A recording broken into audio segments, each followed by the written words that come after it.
जय जगन्नाथ समस्त को शुभ सकाळ। वर्तमान मु बारिपदा अभिमुखे यात्रा करुच्ची। देखिपे आज जो पाग रही बहुत शीतुआ एवं कुहुड़ी वर्षा टिके टिके होउची। तथापि मु बाइक रे जाऊँगी, बस रे जीवा कथा किंतु बाइक रे जाऊँगी। बहुत सुंदर लगुच बाइक चलैया ये पागरे।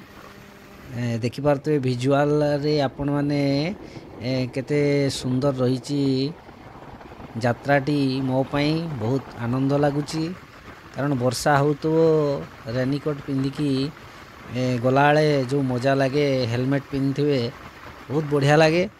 जार अनुभूति आपण माने पाइथिबे केबे जदी से भलिया यात्रा करिथिबे। मु वर्तमान जाउची बारिपदा।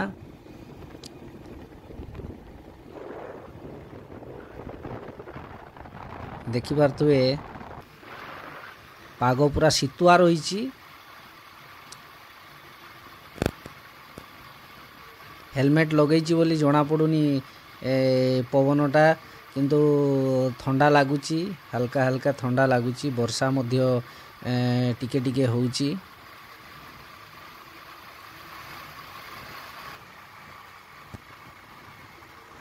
बहुत मस्त लगुच किंतु चलैया। देखिपे कुहुड़ी कि भाया रही जना पड़ूना। आगपटू जो गाड़ी आसुची लाइट देकी आसुचंती से माने नचे जानी ही न था जे कौन आसुची कौन नहीं। तेणु समस्ते लाइट देइचंती। आपण माने भी जदि केबे कुहुड़ी रे जाती लाइट निहाती देवे। कारण आगकू जो आसुथबो गाड़ी सी जानी परिवो।